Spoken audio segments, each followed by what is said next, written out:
Hey there, everyone, and welcome. I'm Cindy Daychuck with Queen Bee Creations. Thanks for tuning into the channel. We're in the midst right now of, I'm like a day, 2 days away from Christmas. So I'm not looking to take on any big projects. I'm sort of swamped with thoughts of the cooking that I have to do when I get done in the shop. And so it's kind of crazy. So these kinds of times I like to take on and tackle some of the smaller projects that have been waiting in the shop for my attention. And this little guy is one of them. So, footstools are one of those funny things. Either people love them and use them, or people don't. There's no in between. People are not ambivalent about footstools. But regardless of how you feel about them, this is not one that you would want to be using. So it's fairly solid. It's got a pressed wood bottom. It's not awesome wood, but it's got like some good dovetail joints in here. The fabric has got to go. So that's kind of the first order of business. And what I am looking at doing, and that cushioning doesn't feel great. So I am going to be, oh Lord, that's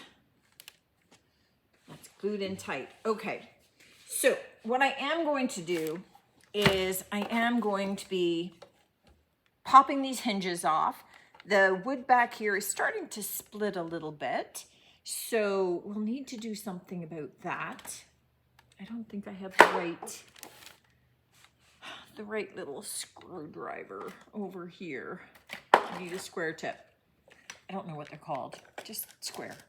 So what I am gonna do is I'm gonna pop this off, and it's got lots of staples holding it in place. So I will be taking my screwdriver and popping all of those out. So ultimately what I'm going to do is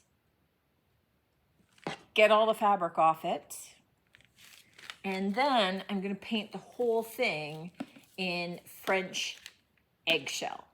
So it's just this kind of lovely, it'll go a little bit darker than this when it dries, as all fusion paints do. But it's going to be just this lovely, soft kind of blue with a tinge of the green in it. It's going to have a very farmhouse look, which for me in the shop tends to be better for these items, right? If I'm not going white, then at least go sort of a pale kind of farmhousey color that's going to fit in. So first order of business is get some screwdrivers that are going to fit these screws more than anything else. So let me go look for those. As it happens, when you start doing things like this, you never know what kind of potential damage you're going to find and what needs to be addressed. And really, any damage needs to be addressed before you start doing all the painting and the finishes. So with this, we've got this happening. So you can see that right where those screws were, all of this wood is starting to bow and to split. And so before I start painting it and wanting to fix it, I want to ensure that this is going to be a little bit more robust. I don't think that's the right term, but I don't want it to be falling apart as soon as I'm done. So what I am going to do is I am going to get some wood glue down in there. So down in all those little cracks. Let it flow down in. And then I'm going to clamp it. And I'm going to let it clamp and sit overnight and see if we can just help reinforce it a little bit so it's not all going to split the first time somebody uses it after I put my time and effort into it. So all I'm doing is I'm putting some glue there. I'm letting it start to settle down into those cracks. And then I will add some more as it starts to work its way down. And when I've got as much as I think I can fit down in there, I will clamp it down and clean away the excess and then let it sit overnight. Now that we have taken off those hinges, we can look at starting to take off this fabric. And really, it's just a case of kind of working down underneath the fabric and trying to get the tip of your screwdriver or whatever tool that you're opting to use to kind of fit underneath the staple, lifting one side and then taking your pliers and pulling that out. So it's not difficult. It's just, you know, a little time consuming. You have to go staple by staple on this. They're just not gonna pull out on their own, which is good because that's what's holding the fabric in, and you want it to be just as firm when you go to do your next pieces, when you go to add your fabric. But we just need to get them all up and off of there before we can proceed. Okay, this has had overnight to dry, and so it's now time to just kind of remove our clamps. Let's see what's what. Okay, awesome. So you can see that as much as there's a little bit of bulging, we've managed to get enough glue down there that they are sitting nice and tight. So it's just a cleaner fit. We'll see what happens when we add our screws back, but for now, we're in good shape. So I'm just kind of tightening up the legs while I'm going. And it's time to get our first coat on. I anticipate we're gonna need 2 coats of, oh Lord, I've got plastic on. Okay, phew, that was a little bit of work, but it always comes off. So again, I'm using French eggshell, and this is a color by fusion, which is really this beautiful, beautiful kind of farmhouse bluey green color. And 2 coats is gonna do it. So I'm getting these coats on now so that I'll have time for them to dry before I look to assemble my piece, because I'm doing this first thing as I get in today. And I'm here, so it is just before noon, and I am leaving at 5. So my hope is that I can get this done first so that the first coat dries, and it should be dry to the touch, so enough that I can get a second coat on in half an hour. So if I can then get the other coat on and then leave it sitting for 2.5 hours, and then I can assemble it just before I leave to be able to show you the finished project and get my pics so that I can edit this video over Christmas and not come back in here to be able to get it done. That would be perfect. To start any recovering project, you start by working from the middle out to the edges. Here I have tacked down the top in the middle, then the bottom in the middle, and then side to side. That just anchors it, stretches the fabric nicely. For the corners, I like to pull in the corner right from the edge, straight in, kind of squared off. You can see kind of 45-degree angles, and then pull each of the edges up nice and taut, also to make them as flush as possible. So I'm trying to get all the wrinkling out, tack it down, and then do the same with the upper edge. So creating a nice, tight, taut little corner. What I did do was just cut this extra piece of fabric. It's not pretty, but it's what I got in the shop, just because that's not pretty, and the lid lifts up. If this was just a seat, and you're just gonna sit on it, this is fine. But, so what I am going to do is I'm gonna take some spray adhesive, and I'm gonna be quite generous with it.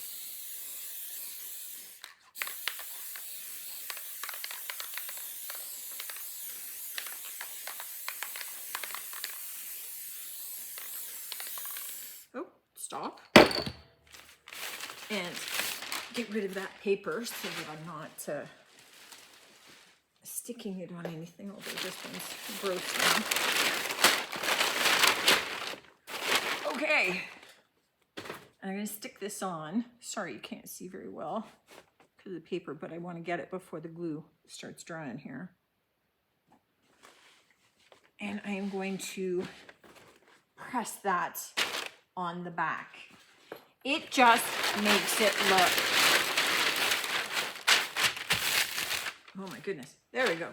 It just makes it look neater when the lid is up, right? When we lift the lid, that's gonna hold that in place. I had warmed up my glue gun. Not sure if I'd need it for the edges, but doing the extra strong dousing is good.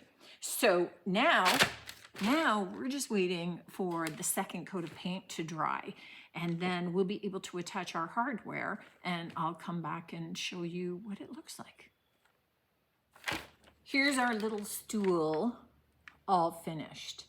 Now, one of the reasons that the wood split for putting the lid on was this was the size of the screws that they had drilled down into that particle board.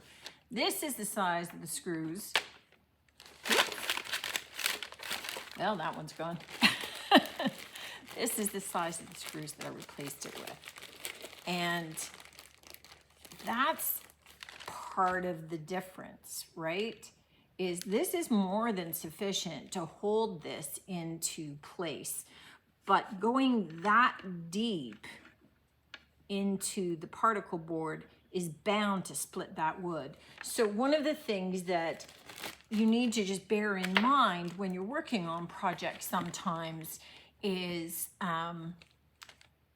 again, the length of the screw or the nail, or even, you know, when we were staple gunning in here, you have to make sure that these staples aren't going to be super long and come out through the wood, so that if you're sitting on this, you're getting the tips of the staples into your bum.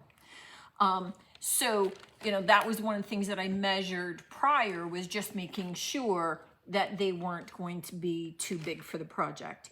Now, this is just a super cute little stool. We didn't agonize over it extremely long. You know, it's not a super professional job. I get that, you know, the polyfill, you know, that I used was squared off. It was a little small for the job because that's the biggest piece that I had.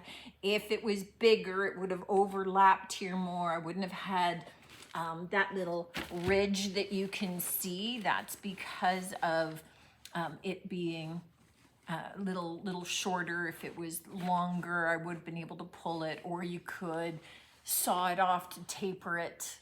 You know, I'm okay with you're doing all that. I just look at this being a cute little update, and it's super sweet. It's going to be super inexpensive. I'm okay with that, and I bet my customers are too. So I'm not professionally upholstering anything, but this was just a crazy quick little makeover. It would have been even faster if I didn't have to make that one repair. I mean, doing the glue and the clamping, that was an overnight thing. It took me 5 minutes. I just had to wait overnight. And then the rest of this was all done within the framework of a couple of hours. Most of that time was just waiting for paint to dry. When you see quick little projects like this, don't hesitate to jump in. I mean, I get that it looked really old and tired to begin with and dated. This is just super super cute. It's going to fit into somebody's home really easily. And again, not expensive for me to be able to turn it around. This was thrifted. I think it was actually gifted for free, actually. The material was thrifted. We just kind of used it. So, you know, my all-in cost was a couple of dollars. That was it. So these kinds of makeovers, very quick, a lot of fun. If you've got a booth, you're able to price them out very inexpensively. So somebody's able to make a purchase, leave happy, and it doesn't have to be hundreds of dollars to be able to, you know, make your rent. So keep this in mind. Certainly if you've got one at home that's looking a little bit dated, very quick to be able to update it to fit into perhaps a lighter or different decor that you're coming up with. Let me know what you think of this one. I'm keeping it super simple. You could certainly stencil over top of this, stamp more of a design into it if you wanted, but this is just pretty neutral as it is, and I'm more likely to sell it this way. Thanks for tuning in. I look forward to seeing you on the next one, and until then, take care.